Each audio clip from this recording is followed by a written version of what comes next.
Isang babaeng fetus na isinilid sa karton ng cellphone ang natagpuan sa ilalim ng tulay sa barangay Balsa, Malinaw, Albay. Mag-aalas 7 ng umaga kahapon nang makita ito ng dalawang batang magkapatid na maliligo daw sa ilog. Ayon kay punong barangay Nelson Rico, nabalitaan niya lamang ito sa kanyang sekretarya. Nakumpirma niya daw ito ng personal na makita ang fetus na kaagad niya namang ipinaalam sa pulisya. Una kong tinawagan yung police station ng Malinaw. Sabi sa akin ng police station, o sige ka, pupunta kami dyan, huwag mo munang galawin. Tinanong ko doon yung dalawang bata, sabi ko, saan mo nakita?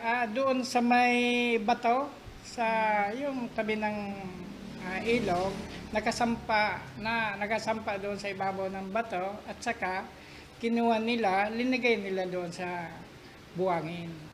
Ayon naman sa Malinaw MPS, nasa 5 o 6 na buwan na ang fetus na posibleng 2 oras pa lamang sa lugar mula ng itapon. Nakipag-coordinate po kami sa RHU ng Malinaw at nag-conduct po ng examination po si Doc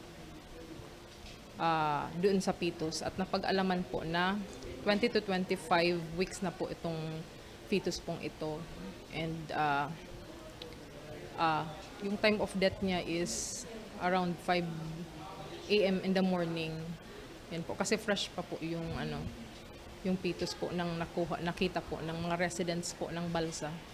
Matapos na masuri sa Rural Health Unit, agad naman itong dinala sa simbahan para mabendisyonan bago ilibing. Sa ngayon, patuloy pa rin ang ginagawang investigasyon ng mga otoridad para matukoy ang nasa likod ng pagtapon.